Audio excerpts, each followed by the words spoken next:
docente y administrativo, autoridades académicas y administrativas y demás invitados. Bienvenidos a la ceremonia de inauguración del 5º Congreso de Investigación Científica de UNABS Generación Millennials, la educación y la salud ante una cultura emergente.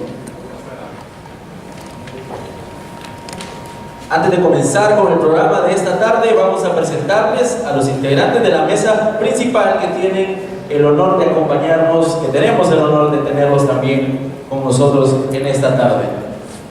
Y vamos a comenzar con ustedes, la Coordinadora Regional de Investigación Científica de UNABS, la honorable doctora Mirta Macías Ruano. Recibámosle con un fuerte aplauso, por favor.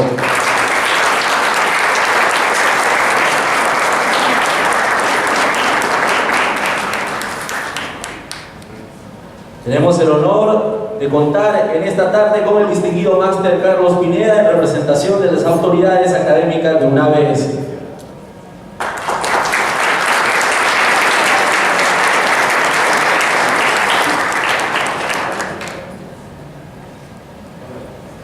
Y finalmente tenemos el privilegio de presentarles esta tarde al rector de la Universidad Nacional Autónoma de Honduras, el excelentísimo doctor Francisco José Ortega Alvarado.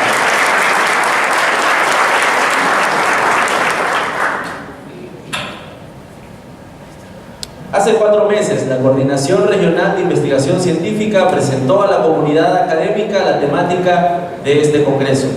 El tiempo se ha ido volando y ha llegado el momento de disfrutar de todos los aportes y experiencias que estudiantes, docentes y profesionales investigadores han podido obtener a través de la ciencia. Vamos a comenzar esta ceremonia escuchando a la Coordinadora Regional de Investigación Científica de UNABS, que también es el motor de todo este evento, la doctora Mirta Macías Ruano, quien dará a todos los presentes palabras de bienvenida.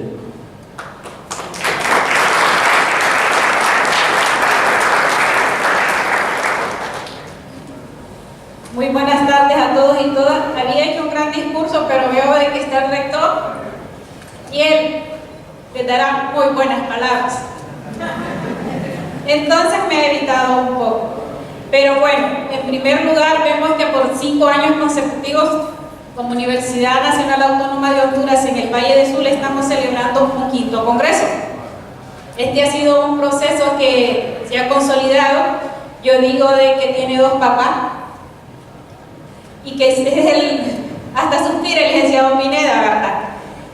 El licenciado Pineda fue quien dio un voto de confianza, no conocía a los dos, fue un periodo de transición cuando yo vine a la universidad. Yo lo miraba allá en el consejo universitario y solo me decía, hola, de haber sabido que era el director me hubiera hecho más caso, ¿verdad? Vine aquí, concursé y hoy estoy aquí. Después he tenido comunicación con el actual rector, quien igual que él ha permitido ir cimentando todo este proceso. También quiero dar gracias, en primer lugar, obviamente a Dios, porque ha permitido que todos y todas estemos aquí reunidos.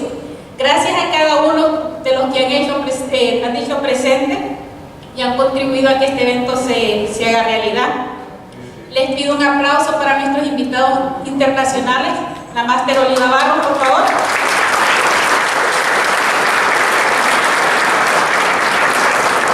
Un aplauso para el doctor Riesco. Un aplauso para el doctor Huarque. También quiero pedirles un aplauso para nuestros héroes de UNABS. ¿Por qué digo que son héroes de UNABS? Miren, este proceso de investigación no es una tarea fácil. Ellos mandan una propuesta, se les revisa, se les hace correcciones, luego se les envían, luego ellos la remiten y es un proceso largo. Entonces son valientes porque otras personas tienen que estar revisando lo que ellos hacen durante un año. Entonces, un aplauso para ellos también.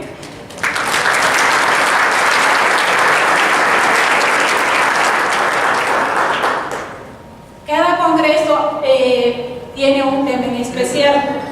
Hemos pasado del primer congreso denominado Los retos de la investigación científica en el siglo XXI. El segundo congreso aludía al tema de la investigación científica en la sociedad del conocimiento. En el tercer congreso teníamos un un evento muy especial para nuestro campus.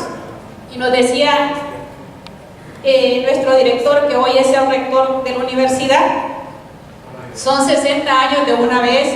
Entonces pensemos qué estamos haciendo como academia. De ahí que surge el título del tema: aportes y reflexiones de la investigación científica en el desarrollo regional. 60 años de una ABS. Como academia nos pusimos a reflexionar qué hemos aportado al desarrollo regional de nuestro Valle de Soria.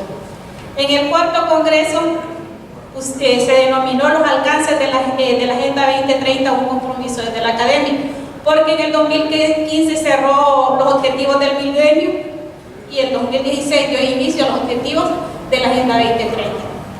Igual como academia era un desafío. Pero este quinto año el honor le tocó a nuestro actual rector. Nos poníamos a pensar con él cuál era el tema. Y él nos decía: miremos las características de nuestros jóvenes. ¿Qué características tienen nuestros estudiantes? Y me decía él, igual le decía yo, tengo una bebé en ese momento de 4 años, que parece que nació con el chip incorporado. Que yo le decía, así hacerle, mamá me decía en el celular o en la tablet. Entonces él me decía: creo que un buen homenaje a nuestros estudiantes es poner el título del congreso. De ahí que surge la generación millennial, la salud y la educación ante una cultura emergente. Me decía el rector en ese momento: este es un proceso irreversible. Esto nos plantea desafíos tanto en educación como en salud. Tenemos que estar en la sociedad del conocimiento. Tenemos como universidad darles esa educación del siglo XXI. Tenemos que darles las herramientas, me decía, no solo para el presente, sino que para el futuro. De ahí que surge el tema del congreso. Y sobre este tema, Olivia es una experta y será ella quien les va a indicar más sobre la temática. Bueno, este quinto congreso es un desafío más. Me decía también el máster Pineda, hay que ver que poco a poco se le va quitando los nervios. Poco a poco ya los obstáculos no son tan obstáculos. Hoy le decía a Oliva, todo tiene solución. En la vida todo hay solución, solo la muerte les. Entonces vemos que la comunidad universitaria responde. Este es un proceso académico, esto es algo institucional. Esto incluye a toda la comunidad una ABS. Todos desde las distintas unidades tienen algo que aportar, desde la parte administrativa, desde la parte logística, desde la parte de investigación, desde la parte de vinculación, la subdirección de asuntos estudiantiles. Todos y cada uno tenemos que contribuir a consolidar este proceso, porque todos somos una ABS, todos somos Pumas una ABS, ¿cierto? Entonces tenemos que aportar. No les voy a robar más tiempo. Les digo bienvenidos y bienvenidas nuevamente a este quinto congreso. Disfruten una vez en su casa. Espero que para los internacionales este sea el inicio de una larga relación, que no sean estrellas fugaces. Los esperamos ver muy pronto una vez en su casa. Gracias por estar aquí. Buenas tardes.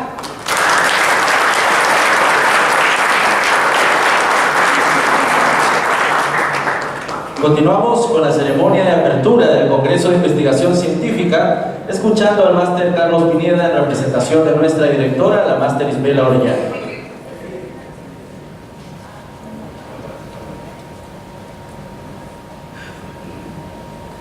Muy buenas tardes a todos y a todos. No se imaginan que he pegado una carrera más de 100 metros. Cuando me informaron que tenía esta responsabilidad, esta enorme oportunidad de representar a la señora directora de nuestra universidad. Me emociona mucho realmente poder ver a académicos, compañeros invitados internacionales que están con nosotros. Me emociona porque yo sé del enorme esfuerzo que se tiene que hacer, ¿verdad? Pero los académicos siempre tenemos ese compromiso universal de ir dejando por donde pasamos un poco de la experiencia nuestra y del conocimiento. Gracias por acompañarnos esta tarde en la inauguración de este congreso. Igual quiero saludar al señor rector de la universidad, que está con nosotros. Bueno, me alegré cuando miré por allá su carrito, el símbolo del estatus. Y de la compañera Mirta, ¿qué podría decirles? Le digo que una de las cosas más rescatables de este congreso es que ellos, como equipo de investigación de nuestra universidad, nunca tiraron la toalla a pesar de las grandes adversidades que hemos tenido. Estuvieron hasta el último momento trabajando para que hoy estemos acá reunidos. Saludar a los jefes y a los coordinadores de carrera, a nuestras compañeras y compañeros docentes, a los estudiantes que están participando mucho de estas actividades, a los trabajadores que también siempre andan dando su granito de arena, a todas las autoridades y a todos los que estamos reunidos hoy acá, pues un saludo muy especial de parte de la señora directora de la Universidad de Sula, la licenciada Isabela Orellana. ¿Qué sería la vida si no tuviéramos el valor de intentar algo nuevo? Nosotros lo intentamos y lo seguimos intentando, siempre procurando hacer cosas nuevas. Cuando nos vino la idea de instaurar en la Nueva Sula el Congreso de Investigación Científica, realmente fue una decisión que nos costó tomar, sobre todo porque veníamos saliendo nosotros de unas condiciones y de unas circunstancias realmente muy lamentables en la historia de la universidad, y nos costó 7 años poder crear mínimamente las condiciones que la academia seria y responsable requiere. Y fue entonces hasta allá, cuando estábamos de salida de nuestra administración, que al final tomamos la decisión y que el doctor Herrera también venía asumiendo o a asumir el puesto de ellos. Por eso los dos estuvimos en esos actos de inauguración desde el primer congreso. Compañeras y compañeros, yo quiero decir que en la vida, cuando menos esperamos, nosotros siempre encontramos desafíos. Siempre esos desafíos, como académicos, los hemos asumido con satisfacción porque sabemos que son oportunidades. Y si estamos seguros de que vamos a tener éxito, pues ¿por qué tenemos que preocuparnos? Y hasta esta fecha, 5 años, por lo menos en esta decisión que se tomó en aquella oportunidad, los 5 congresos, hay que decir, han sido verdaderamente exitosos. Por eso este equipo que ha trabajado con la doctora Mirta y que sigue siendo casi el mismo equipo de compañeras y compañeros, unos que se han sumado últimamente, ese equipo no hay que darle un aplauso porque estamos inaugurando el 5º, hay que darle un gran aplauso porque han estado en los 5 congresos de investigación científica de Unava y de Sula.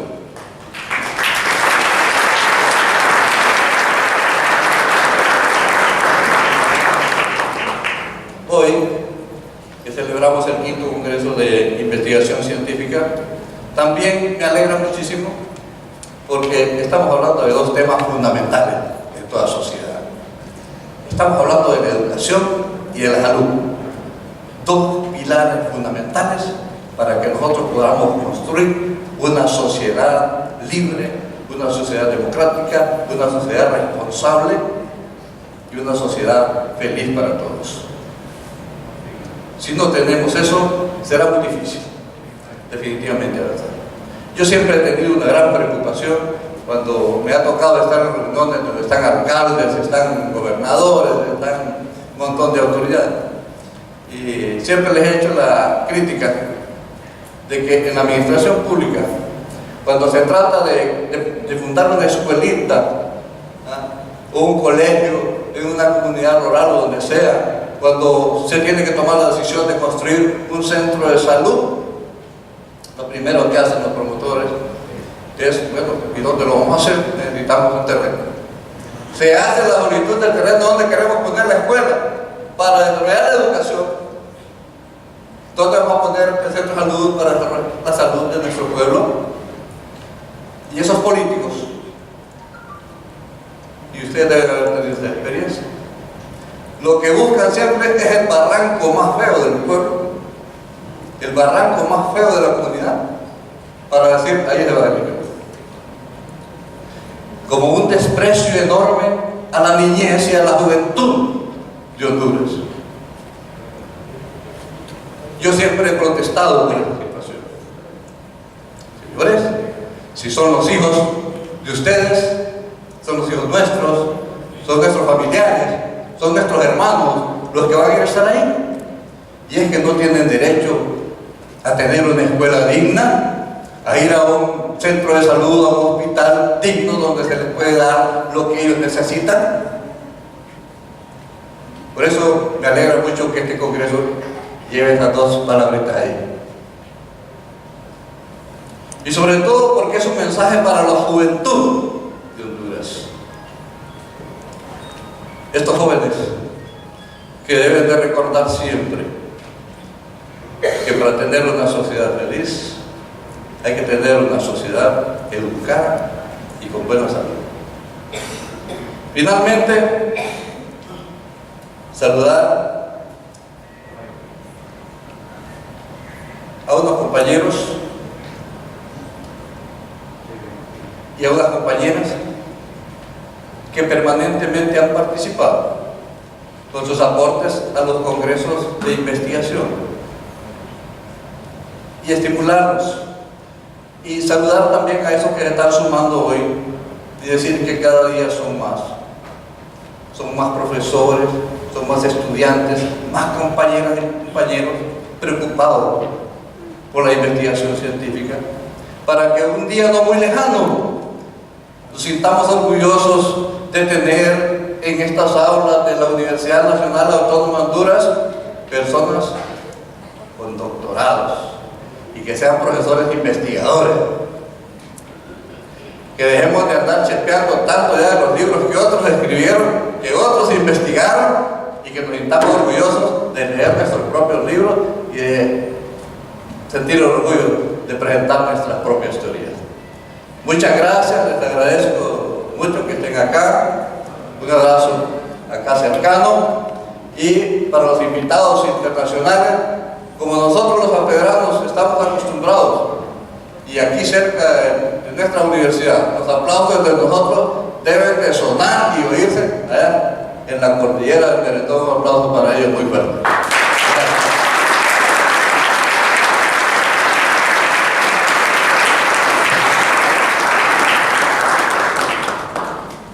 Muchas gracias al máster Carlos Pineda.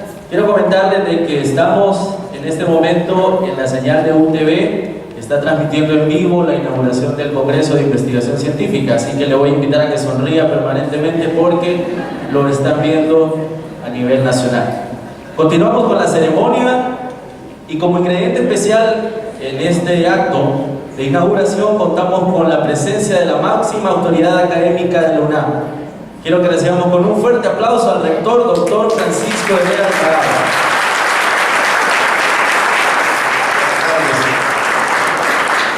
Muchísimas gracias. Qué sabroso venir a la casa deliciosísimo. Bienvenidos ustedes que nos visitan. Aquí tenemos la gran ventaja de que independientemente del esfuerzo que hagamos, las bienvenidas son calurosas y siempre lo son, y el calor humano es mayor que el climatológico, así que están garantizados ustedes de pasar un buen momento entre académicos, y estoy seguro que será una experiencia para ustedes inolvidable y para nosotros igualmente. Yo hoy realmente siento un placer extraordinario de tener el honor de estar aquí con ustedes. No nos hubiéramos imaginado que lo iba a hacer en esta calidad hace siquiera un mes, pero es asombroso cuando recordamos el 2013 con el máster Pineda, que nos pusimos ahí a incursionar en este tema, y me imagino que tal vez para ustedes es como sorprendente que enfaticemos tanto esto. Pero todo inicio es complejo. Cuando uno embarca en un empréstito tan complicado como pretender convertir en una rutina académica, tener año con año un congreso científico, es un reto gigantesco.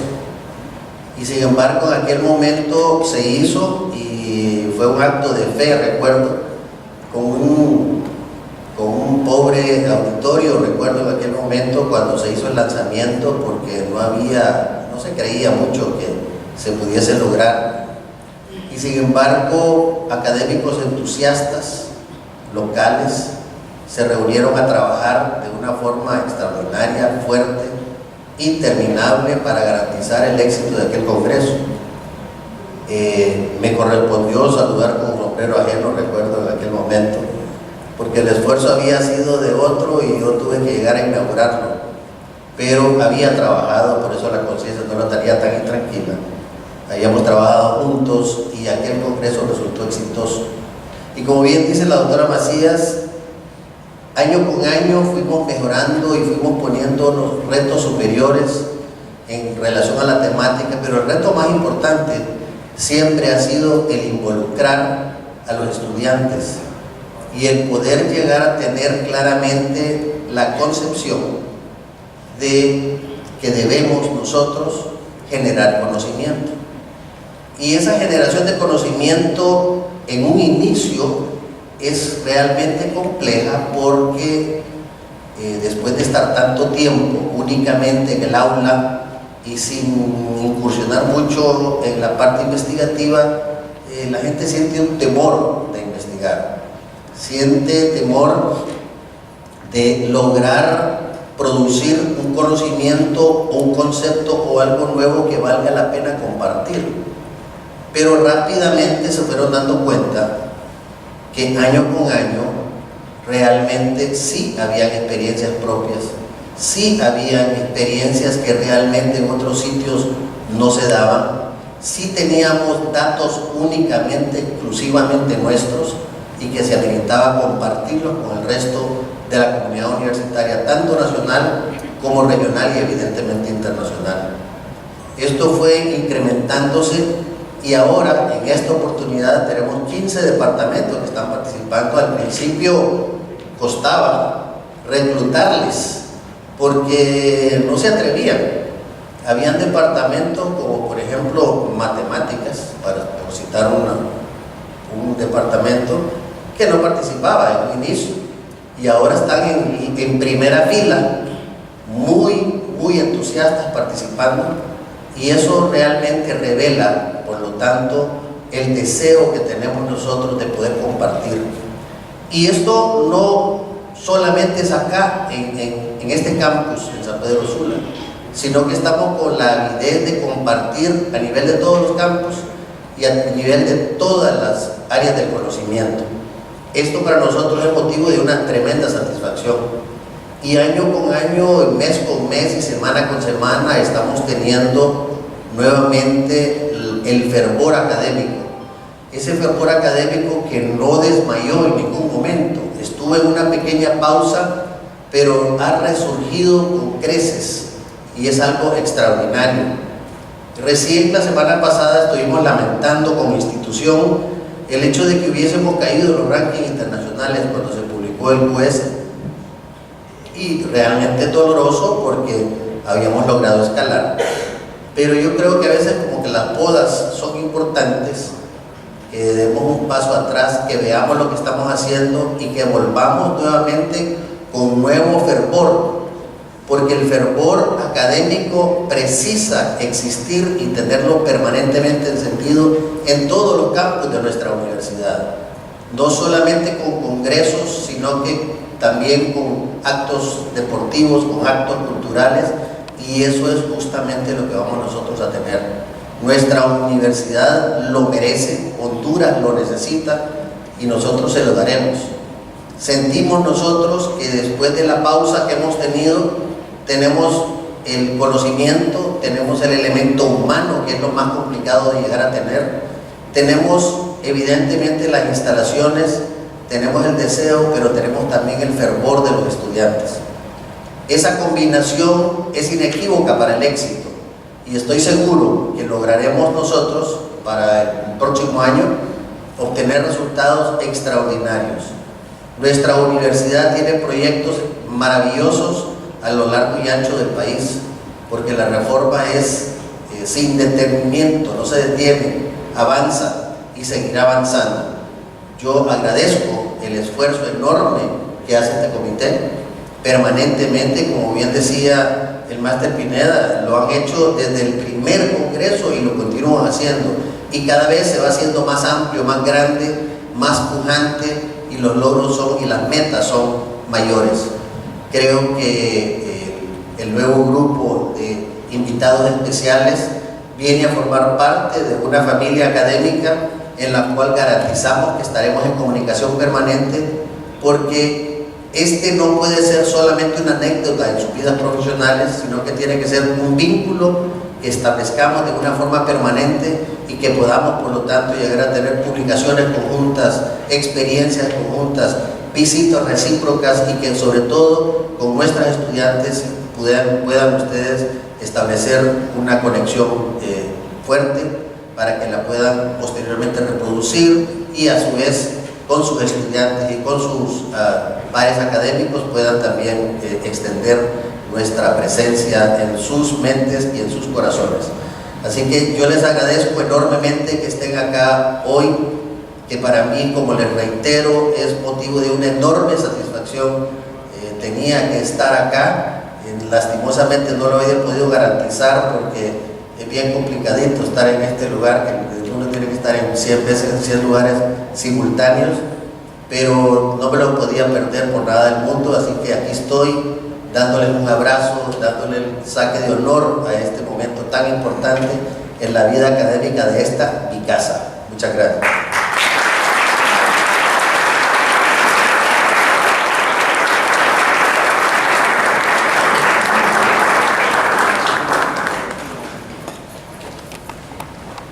Vamos a continuar con este evento de inauguración del Congreso de Investigación Científica y vamos a dar inicio a la etapa de conferencias internacionales. Llegado el momento de escuchar, pero no solamente de eso, sino que también de aprender.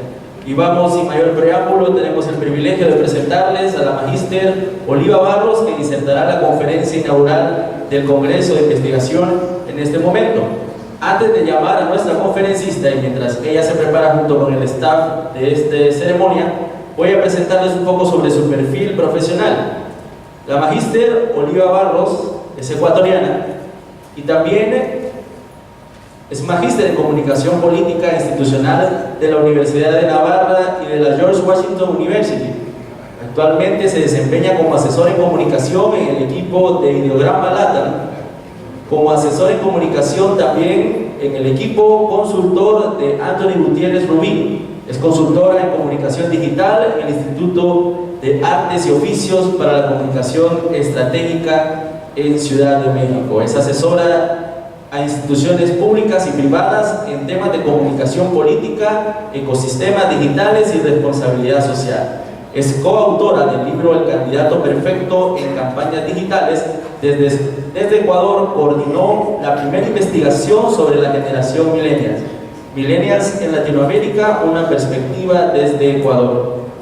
Ahora en el gran reto, investigación para conocer la estructura de pensamiento de la generación Millennials, generación Z y generación K en la República de México. Entre sus logros está la nominación Read Awards Latino 2017 como mejor campaña gubernamental del año.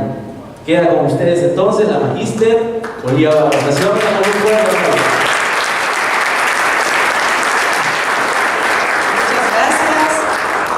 Yo decía, ¿qué hora acaba? No acababa. Muchas gracias, sí, que se sienten cómodos, porque hoy va a ir para todos, para el rector, para los alumnos, para los profesores, hay para todos, a todos les va a caer el día de hoy. Bueno, para empezar, muchísimas gracias primero por la invitación. Creo que el incentivar en el conocimiento dice mucho de una universidad, dice mucho de un país, dice mucho de una ciudad, y lo reconozco, y cuando hay invitaciones tanto en el despacho en el que yo trabajo para hablar sobre los millennials es algo que nosotros aplaudimos, y yo sí quiero pedir un fuerte aplauso a los mentores de esto, porque el compartir conocimiento no lo encontramos todos los días. Un fuerte aplauso para quienes esto, la verdad.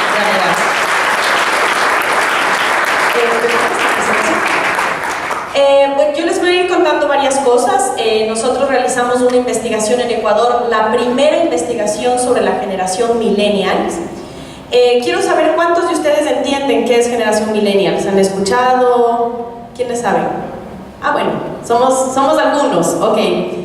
Y cuando recibimos la invitación de Mirta en España con el consultor Antonio Gutiérrez Rubí, que es un consultor español que hoy no pudo estar aquí porque está en las campañas de diputados en la República de Argentina, quien también les manda un saludo grande, me dijo: Oliva, nos vamos para Honduras a hablar sobre millennials. Y entonces yo decía entre mí, antes de iniciar, ¿qué les voy a contar de millennials si cuando uno entra a Google encuentra en menos de 45 segundos 1.200.000 cosas que hablan de millennials? Entonces dije, a ver, si ellos pueden entrar a Google y entender qué es millennials, ¿qué les voy a contar yo? Y para esta presentación quise elegir a Malala. ¿La conocen? Perfecto. Pues yo la puse ahí porque para mí es un referente tanto como de mujer, como de defensora, pero también como la influencer más importante de la generación millennials. ¿De acuerdo? Y también me alegra, pasando un poco al tema, me encanta que la mesa de las autoridades siempre tenga una mujer. Me encanta y te felicito, Mirta, porque esa mesa cada vez tiene que estar no de una, dos y hasta a veces ser la mayoría siempre, ¿de acuerdo? Entonces muy orgullosa de que las mujeres podamos estar en esas mesas donde también se deciden y tomamos decisiones las mujeres, ¿de acuerdo? Entonces, bueno, para contarles sobre la generación millennials, él es Antonio Gutiérrez Rubí, es el español que empezó a hablar sobre los millennials latinoamericanos. Muy conocido porque ha escrito más de 150 artículos sobre la generación, y fue con él con quien hicimos la presentación. Ah, vale, estoy bien aquí, pero tal vez si me quitas esto yo ya soy feliz. Yo puedo, soy millennial, no importa. ¿De acuerdo? Entonces, cuando empezaba a buscar millennials en Honduras, encontrábamos 47.500.000 resultados sobre millennials. Y decía, híjole, ¿qué vamos a hablar ahora? Y yo les vengo a plantear aquí 5 temas. Primero, explicarles qué significan las generaciones, porque la generación millennial no es la única generación. Ahora hay la generación Z, la generación K, la generación Baby Boomers, que es son anglosajonismos que han aparecido en Estados Unidos, pero que de cierto modo en Latinoamérica siempre cuando uno ve a un jovencito dice, ay, es que este es millennial, llega tarde, ay, es que este es millennial. Entonces es importante conocerlos. La investigación, voy a hablar súper breve sobre la investigación Millennials de Ecuador, un contexto, educación, salud y sobre todo los retos para el rector, retos para los profesores y retos para los estudiantes. ¿Qué son las generaciones? Existen, yo empecé desde la Baby Boomer y yo les voy a ir preguntando, ¿quién es Baby Boomer aquí de esta sala? No tenga miedo, alce la mano. ¿Cuántos son generación X?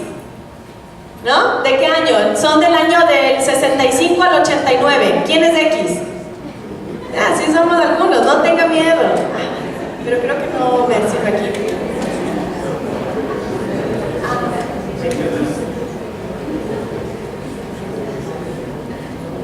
Entonces ellos son la generación X. ¿Cuántos somos millennials? ¿Cuántos? Alcen, para ver, ¿ok? Hay más generación X entonces. ¿De acuerdo? ¿Cuántos son generación Z? La generación Z son los que nacieron del 2000 al 2007. ¿Hay alguno? No.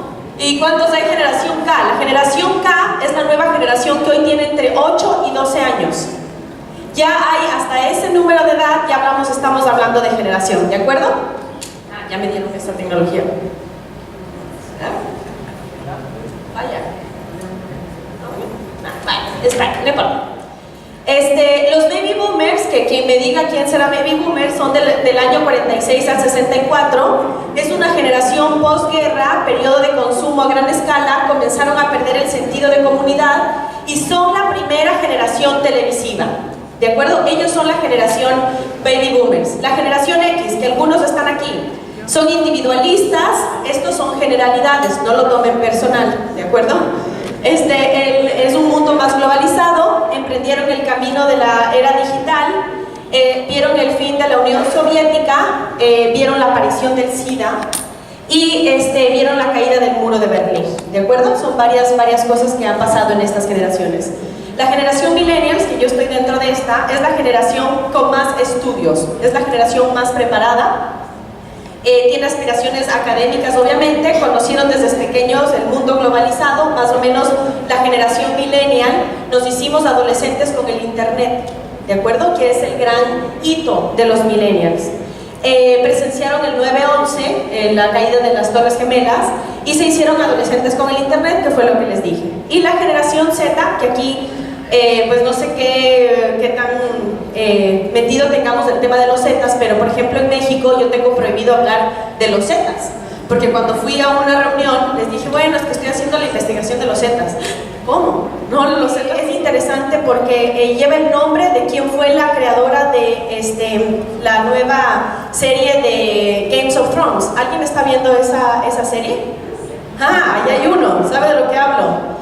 Pues les recomiendo que vean, porque la persona que creó esta serie es una persona que se llama Christian Kidd, y ella habla sobre cómo la generación K está pues tomando varias actitudes de esta serie. Se la recomiendo muchísimo, sobre todo quien tenga niños y que ya vayan a empezar a hacer cosas, ¿de acuerdo?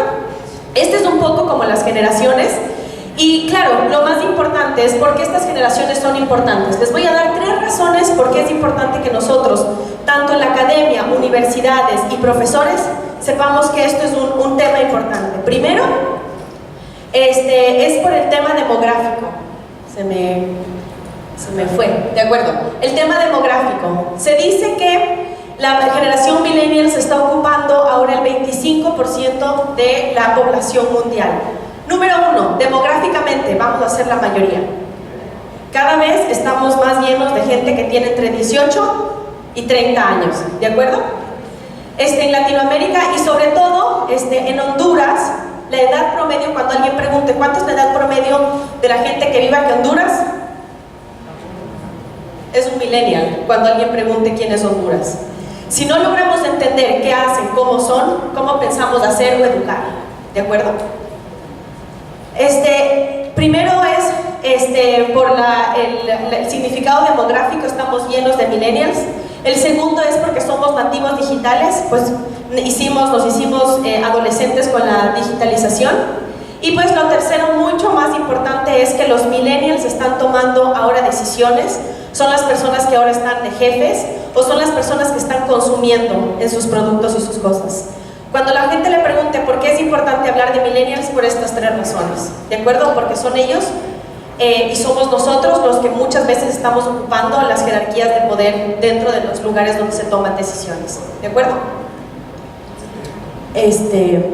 Luego vamos a hablarle aquí sobre la generación millennial, y aquí yo traje el libro, a quien voy a aprovechar ahorita para regalárselo al rector.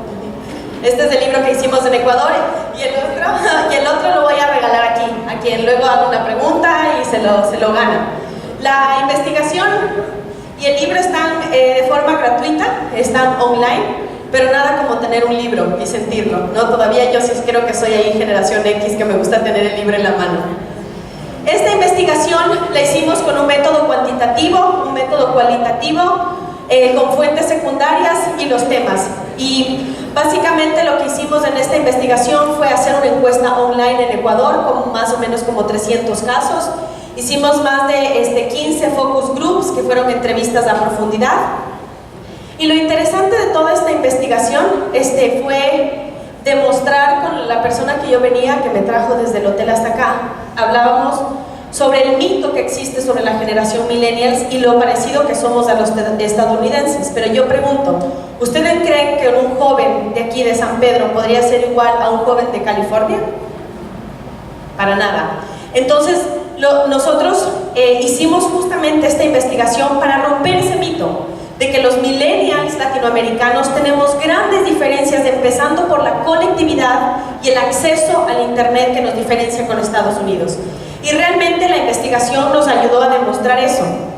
Cuando hicimos la investigación en Ecuador, uno de los grandes hallazgos fueron dos cosas que lo estamos también viendo ahora en San Pedro, que el año pasado un investigador chileno vino a hacer unos focus group con los jóvenes de aquí de San Pedro.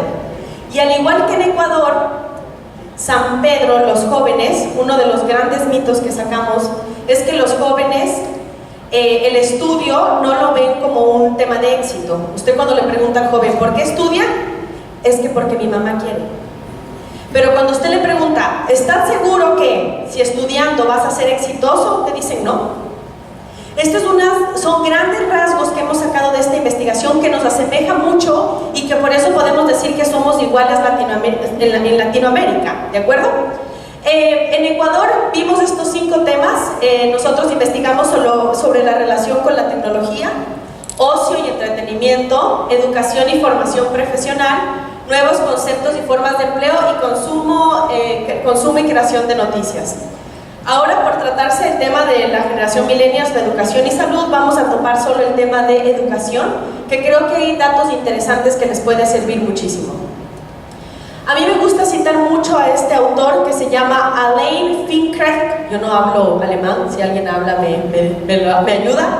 Pero él, en un texto que lo llama La derrota del pensamiento, hizo una gran analogía sobre la educación.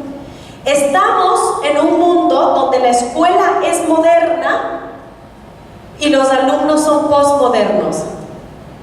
¿Qué queremos decir con eso? Cuando nosotros decimos ¿qué pasó en la era moderna? Estábamos descubriendo América. Esa es la escuela, esa es la universidad. Y cuando decimos ¿quiénes son los alumnos? Son los que rompieron el muro de Berlín. Me encanta hacer esta analogía porque esto se los dijo en los años 85, cuando yo nací. Yo tengo 32 años. Ellos en el año 32, o sea, hace 32 años ya vieron que algo estaba pasando en el tema de educación y jóvenes, ¿de acuerdo? Es una gran reflexión, ¿de acuerdo? Y pues yo creo que antes de entender qué es lo que está pasando en el tema de educación, a mí me gusta entender que el contexto. ¿Cuál es el contexto? ¿No? Cuando uno entiende el contexto de en dónde estamos, es fácil decir vamos para allá. Pero si no sabemos dónde estamos, ¿cómo decimos hacia dónde vamos? Entonces lo primordial siempre cuando uno hace una investigación, habla de un tema y se lo recomiendo a los chicos, a los maestros, siempre es súper importante hacer un análisis de dónde estamos, ¿de acuerdo? Y a mí me encanta iniciar las conferencias de millennials hablando sobre esto. ¿Alguien conoce esto? ¿Alguien que no sea físico? No, aquí hay un ingeniero, él sí sabe. Bueno, difícilmente matemáticamente yo les puedo explicar qué es esto, ¿de acuerdo? Pero esto lo que se trata es un Exponential Organization. Es un libro escrito por Ismael, Michael y Yuri, que son sociólogos, y ellos hablan sobre las sociedades y cómo estas han crecido exponencialmente. Es el crecimiento exponencial. Y yo, ¿por qué traigo al contexto esto? Es porque esto es lo que está pasando en la sociedad latinoamericana. Estamos teniendo crecimientos que disrumpen al crecimiento tradicional, tanto en el pensamiento, tanto en las empresas y tanto en las universidades también, ¿de acuerdo? Y en el libro habla nos encontramos en un momento clave en el que el mundo empezará a cambiar tan rápido que será difícil seguirle el paso. Cuando uno se compra un teléfono, yo hace un año, me compré el iPhone 6. Ahora en México estuve con una amiga y me dice, es que me compré el 7. Y yo le digo, oye, pero es igualito al mío. No, el tuyo ya es antiguísimo. ¿Cómo es que es antiquísimo? ¿Cómo vamos a hacer esto? Digo, pero si me compré el año pasado. No, ya, game over, tú estás out. La cámara no es así, que la resolución no es así. De acuerdo, ese es el mundo, está cambiando. Hoy, lo que pasa hoy, mañana ya será pues ya muy pasado, ¿no? Y entonces a mí me gusta hablar de cuando decimos cuál es el contexto, poner a dos empresas en este crecimiento disruptivo. ¿Alguien conoce el Hotel Hilton Cologne? ¿No? Es el Hotel Hilton de Paris Hilton, los grandes hoteles, ¿de acuerdo? ¿Y alguien conoce Airbnb? ¿De acuerdo? Eso es un ejemplo de organizaciones exponenciales. Organizaciones que disrumpen y crecen absolutamente sin darnos cuenta. ¿Qué fue lo que pasó el Hotel Hilton y Airbnb. Pasó que Hilton Colón es una compañía tradicional del siglo XX. Para operar, tiene que tener contrataciones, mantenimiento, impuestos, permisos y su crecimiento es lineal. ¿Qué pasó con Airbnb? Es disruptivo y está diseñado para generar crecimiento exponencial. No se preocupa por nada. No es dueño de ningún inmueble, pero cuenta con más de 1 millón de habitaciones. 1 millón de habitaciones, ¿de acuerdo? En más de 34,000 ciudades y está evaluado en 20,000 millones de dólares. Y se calcula que en enero del 2016 se convertirá en la cadena hotelera más grande del mundo. Esta es un ejemplo de disrupción de organizaciones. ¿Qué pasó? Airbnb entendió que había un montón de gente que cuando quiere viajar no tiene un presupuesto para pagar un Hilton Colón, pero entendió que cada uno de nosotros tiene una habitación disponible en casa. ¿De acuerdo? Entonces, las grandes diferencias es que el Hilton Colón tiene un crecimiento lineal y los recursos son limitados, y que Airbnb tiene abundancia, genera disrupción y transforma la industria. Transformó la industria y cambió los hábitos. Yo estudié en España y parte del masterado fue irnos al Parlamento Europeo. Pudimos participar en el Parlamento Europeo y mis papás quisieron venir a verme a España. Y yo quise que pues vean, porque yo les quise pagar su viaje, era mi agradecimiento de todo lo que ellos hicieron cuando me pagaron la universidad. Entonces yo quise corresponder y les dije, este viaje lo pago yo. Ojo que era estudiante, entonces casi que era como complicado. Y me gustó que mis papás vayan a hacer una experiencia Airbnb. Bueno, mi mamá casi se muere. Cuando llegó me dijo, ¿cómo estoy llegando a la casa de alguien más? ¡Qué vergüenza! Le estoy viendo los calzones colgados aquí en la esta. Como vio que estaba un poco sucio la cocina, se empezó a limpiar el hotel, la casa de la persona que nos compró en Airbnb. Y yo, mami, no tienes que limpiar, todo viene, luego viene. No, pero qué vergüenza, ¿y a qué hora va a venir? No entendía lo que pasaba. Ahora cuando le digo, mami, ¿quieres volver a Airbnb? No, tranquila, mijita, yo me voy a un hotel, no te preocupes, yo me pago el pasaje. Pero fue interesante cómo ellos, una generación, baby boomers, no entendía qué pasaba con Airbnb. Y lo que les digo hoy, yo siempre hablo que son 3 o 4 cosas con las que quiero que se queden. Esta es una con la que a mí me gustaría que hoy, cuando ustedes digan, vino Oliva y me habló de esto, es sobre el contexto en el que vivimos, es lineal versus exponencial. Depende en lo que quieran ser ustedes, tanto en empresas, maestros, universidades, empresarios. ¿Queremos tener un crecimiento lineal? ¿O queremos encontrar necesidades de la gente que nos permitan tener un crecimiento abrupto? ¿De acuerdo? Hay cómo, hay las condiciones, solo tenemos que en esta vida tener ideas. ¿De acuerdo? Antes era el tener industria, luego pasamos al marketing, ahora yo creo que el gran valor es tener ideas. ¿Y dónde se crean ideas? En las universidades. ¿De acuerdo? Entonces, este es el contexto en el que estamos, y ahora aquí yo voy a hablar sobre el tema de educación. 4 temas importantes que son el tema de datos, la lectura, aprendiendo en internet y el trabajo freelance, que es todo lo que está pasando con la generación millennials. ¿De acuerdo? En el tema de data, la generación millennial se dice que es la generación más preparada. Para que ustedes entiendan el gráfico, que es un track de Most Educated Generation, el color verde es la generación millennials y compara cómo las generaciones fueron educándose. Esta es la generación millennial, es la generación más educada, que tiene más posgrados, que ahora no es tan complicado ver gente que tiene un doctorado, compañeros, y no significa que tengas dinero, muchas veces es que tengas oportunidades y tengas cabeza para seguir. ¿De acuerdo? En este contexto de que la generación millennial, Telefónica, que entiendo que aquí no existe la compañía Telefónica, pero en España la Telefónica es como Tigo, ¿no? Es la gran generadora de telecomunicaciones en España. Hizo una investigación y preguntó, en tu opinión, ¿cuál es el aspecto que el país o la ciudad debería invertir más? Y los jóvenes respondieron, en Estados Unidos, educación; en América Latina, educación; y en Europa, educación. ¿En qué es en lo que los gobiernos deberían invertir más. Los jóvenes piensan que debería ser la educación por debajo de salud pública, o estamos hablando de seguridad, ¿de acuerdo? Eso es lo que la gente piensa, ¿de acuerdo? Los millennials piensan. ¿Qué pasó con los resultados de este estudio? Que los jóvenes son exigentes al sistema educativo, rechazan modelos vigentes de educación, son críticos con la calidad de los docentes, La demanda de la TAM en el nivel de acceso a la tecnología, pero ojo, no solo en que yo tenga solo internet, sino cómo desde la universidad me están enseñando a mí a que yo puedo formarme con internet. ¿De acuerdo? No solo un acceso a la internet, sino cómo desde la academia estoy preparándome para que ellos me digan cómo tengo que utilizar de una forma positiva el internet, ¿de acuerdo? Y los millennials quieren tecnología para la educación y educación para la tecnología, ¿de acuerdo? Estos fueron los grandes hallazgos pues de esto. ¿Y qué se debería mejorar? El 67% habla sobre la calidad de los profesores. Los jóvenes son muy críticos con la preparación de los jóvenes. Ojo. El currículum y el acceso a la tecnología. En la lectura, y aquí me encanta hacer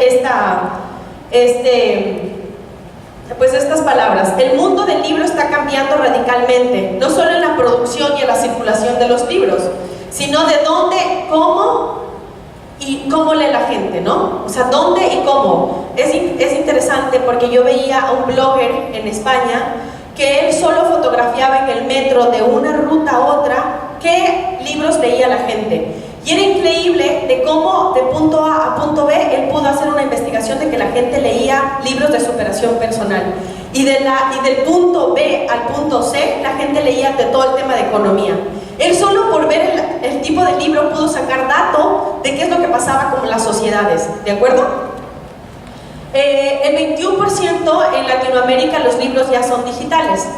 Y aquí este es un gráfico interesante. En la publicación del espacio iberoamericano, cada vez se editan menos libros en Latinoamérica, siendo Brasil el país que más publica.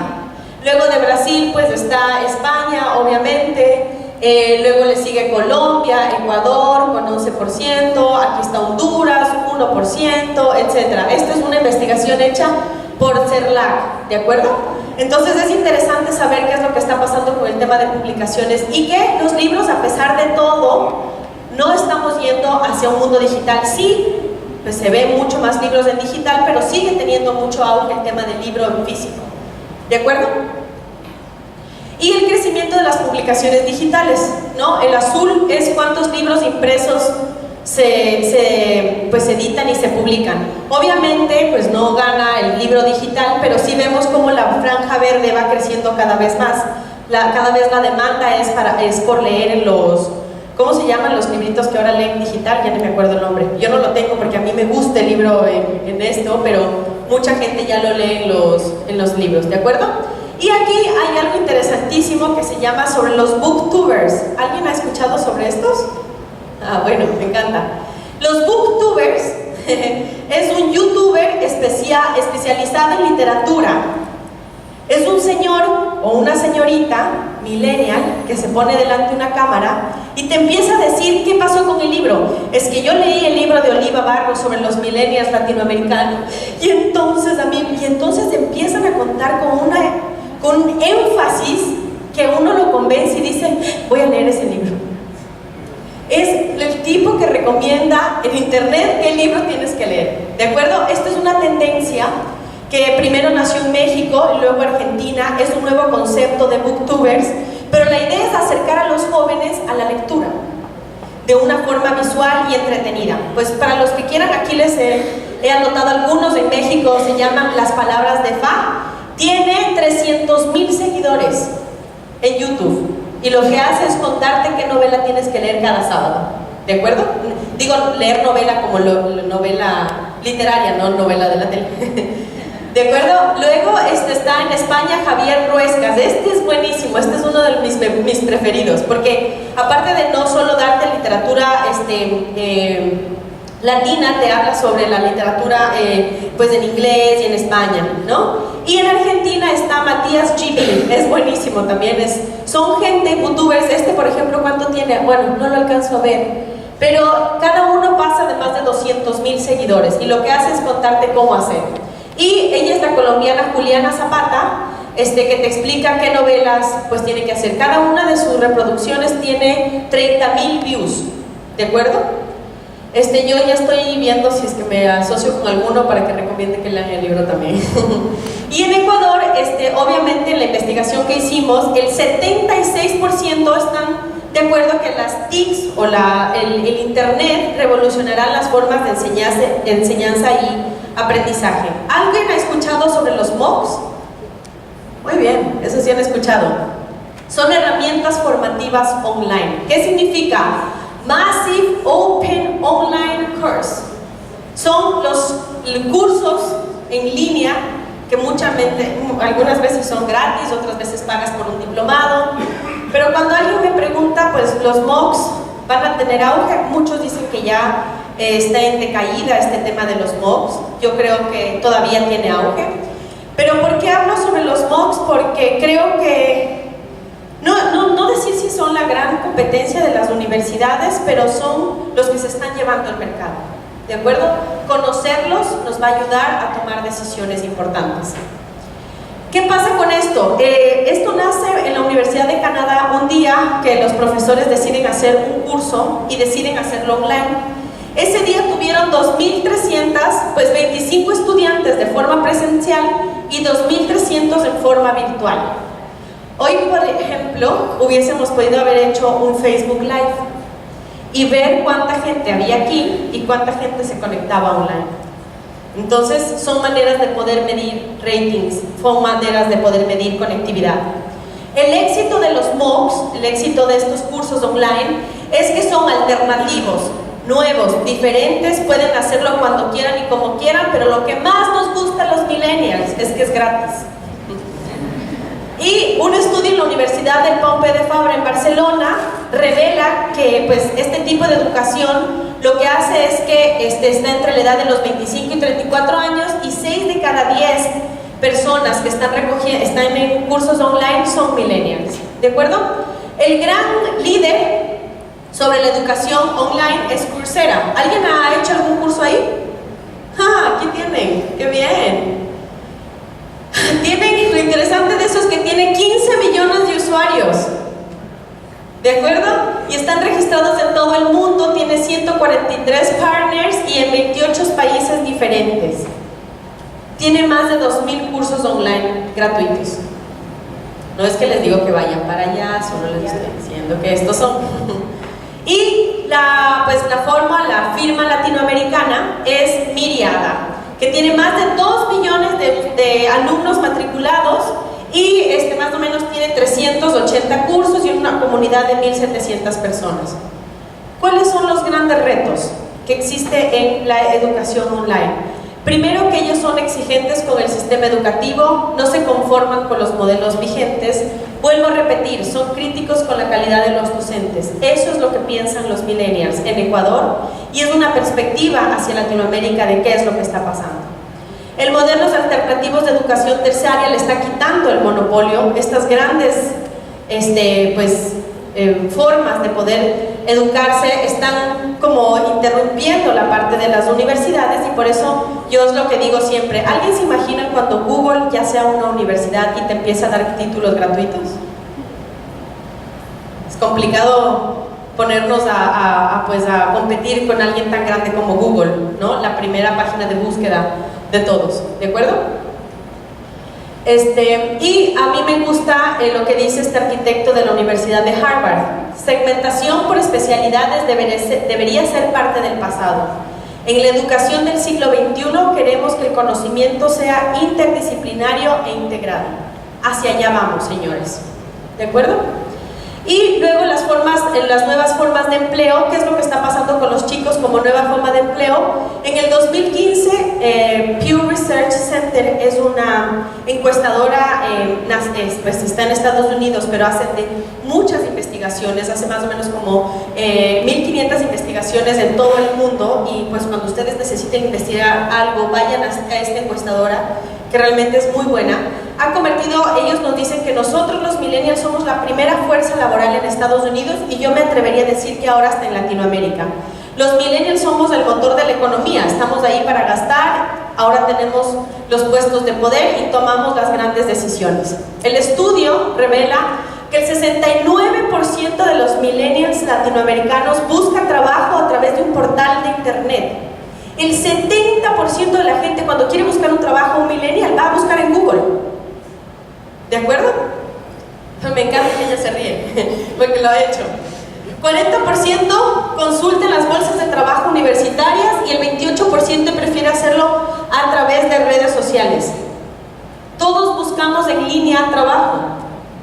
Ya quedó en el pasado eso de llevar el currículum a la empresa. Nadie, o bueno, al menos los millennials ya no lo hacemos.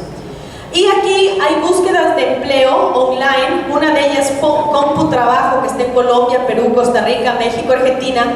Tiene más de 68 millones de visitas, recibe 68 millones de visitas y se subieron más de 300,000 ofertas de trabajo. Este es el flujo de canal que estamos creando con los nuevos millennials, que de forma silenciosa y de forma lineal tiene disrupción en el mercado, ¿de acuerdo? Navent es otro que está en México y pues tiene 11,6 millones de visitas, y luego en Panamá, en Ecuador, en Argentina, en Chile. Yo intenté buscar aquí en Honduras, pero no encontré con facilidad. Ahí ya les doy un mercado de negocio. Tal vez aquí están buscando ofertas de trabajo los jóvenes y no tenemos en qué portal hacerlo. Y LinkedIn, ¿no? ¿Cuántos tienen aquí LinkedIn? Muy bien, me encanta que tengan muchos. En Latinoamérica hay 40 millones y la mayoría proviene de Brasil. Son la mayoría de la gente, está desplazando cada vez a la hoja de vida. La primera vez que yo fui a trabajar a España, una de las personas con las que me contrataban me dijo: no me envíes el CV, dame tu link de LinkedIn. Y yo no lo tenía. Y me dijo: no, ahí uno se ve el compromiso que tienes con la tecnología. Ese rato me puse a hacer la cosa, pero claro, tiene sentido, ¿no? O sea, digo, aquí estamos en Latinoamérica, pero entender qué es lo que pasa en el mundo sí es importante, ¿de acuerdo? Y en el tema de la salud, aquí me encanta hablar sobre las epidemias generacionales.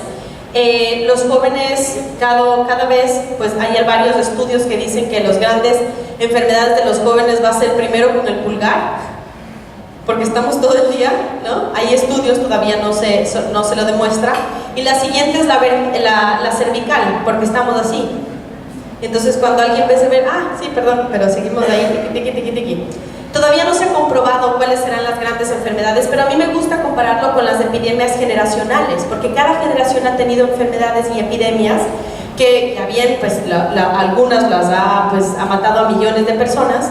Las grandes, yo creo que esta foto, aunque no crean, es una foto en Estados Unidos, en Alemania, cuando hubo una gripe. No sabíamos qué pasaba, no teníamos antibióticos. Esto pasó más o menos en el siglo XX.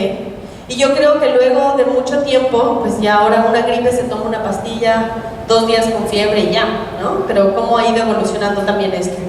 Las grandes enfermedades del siglo XX, las que yo podría decir, es el brote de la difteria, el gripe de Hong Kong, la gripe asiática. Esto fue en el siglo XX. Y en el siglo XXI, pues ya tenemos más, la epidemia del ébola, aquí también creo que vino el Zika, el chikungunya, etcétera, varias enfermedades, ¿no? Y en los millennials, esto es una investigación, no la hemos hecho nosotros, esta fue una investigación de un psicólogo de Barcelona, de donde es la empresa de Antoni.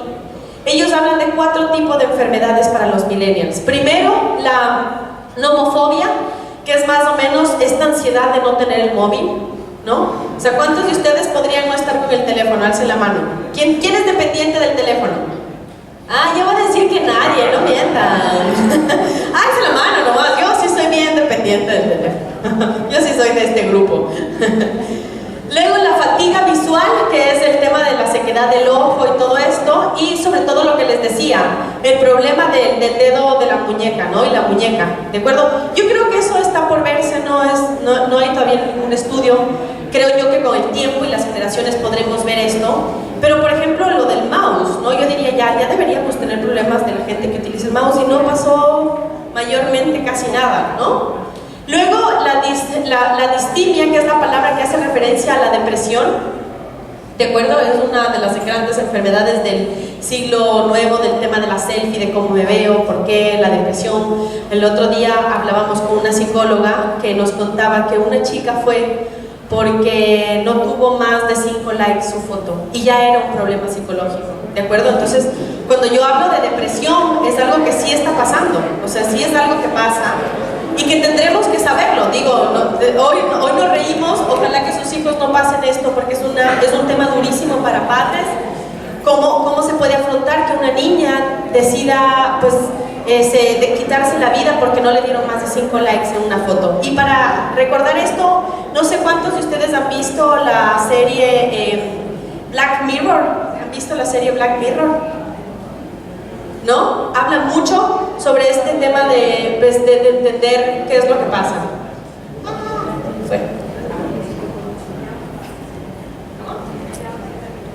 Vale.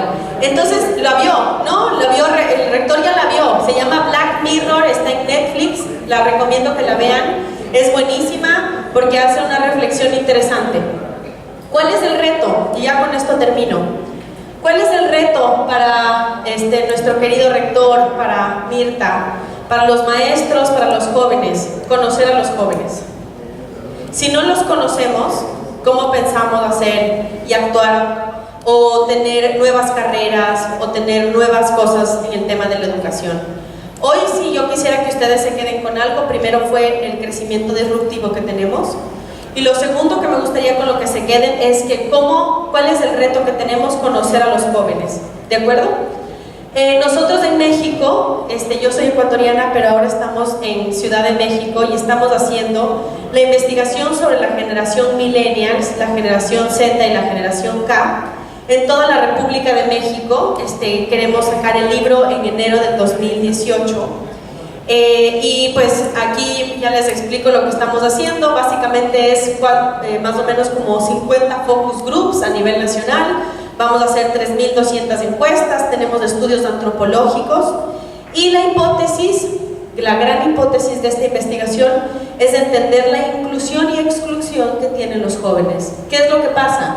Los jóvenes en México se sienten excluidos por el gobierno, se sienten excluidos por las universidades, se sienten excluidos por la familia, se sienten excluidos por lo físico. Es que soy morenito y no soy güero. Güero le dicen en México a los rubios.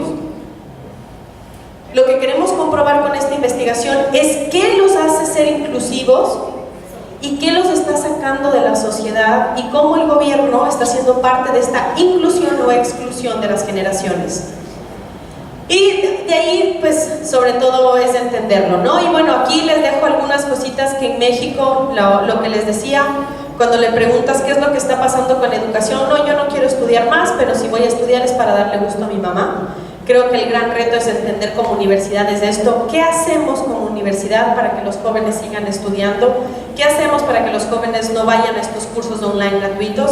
Porque claro, es lo que yo hablaba con José esta mañana en el desayuno y le decía a José, el gran reto de los profesores hoy es que yo te puedo decir, es mentira, profe, lo que usted está diciendo, porque Google dice otra cosa.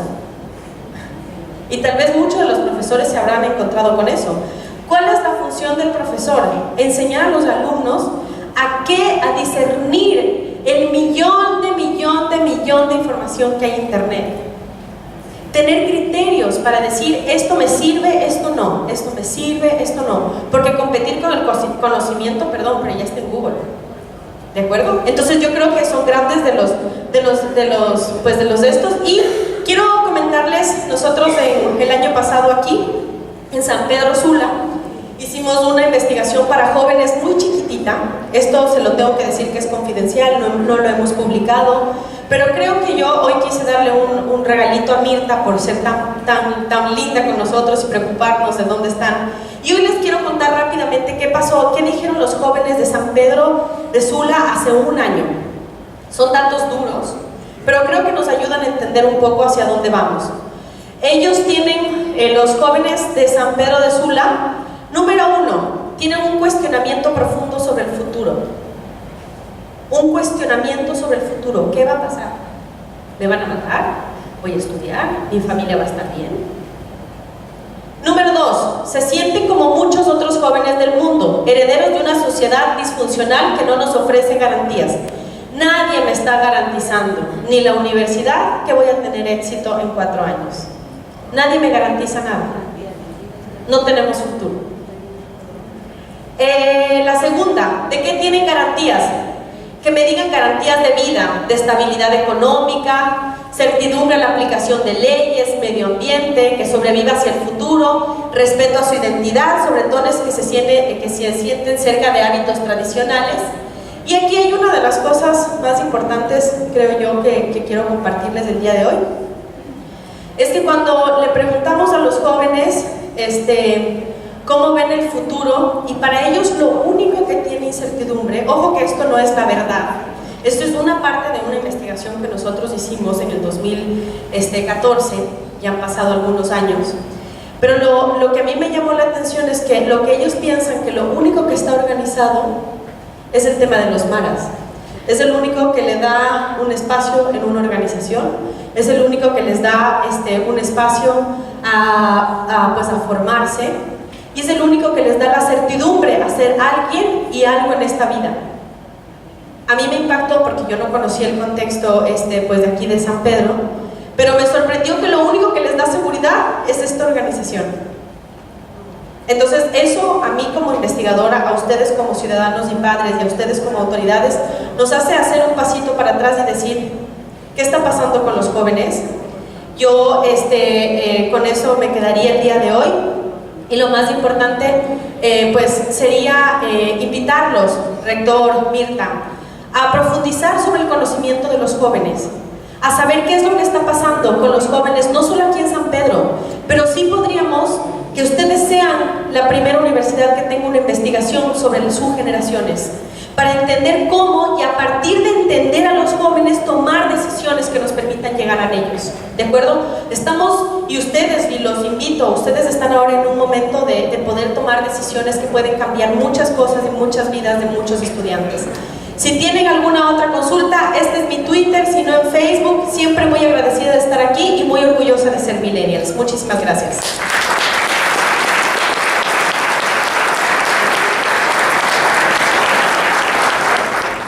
Damas y caballeros, hemos sido partícipes de una apertura histórica del 5º Congreso de Investigación Científica.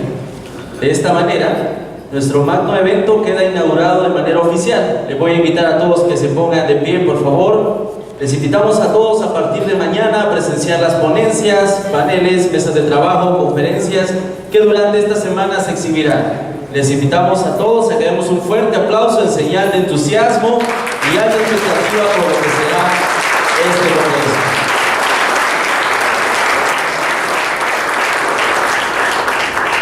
Los invitamos de esta manera a degustar del cóctel que la Coordinación de Investigación Científica ha preparado para ustedes, y también en este tiempo pueden compartir con las autoridades y también con los conferencistas internacionales que están con nosotros. Muchas gracias por su atención y esperamos que sea de su provecho el 5º Congreso de Investigación Científica.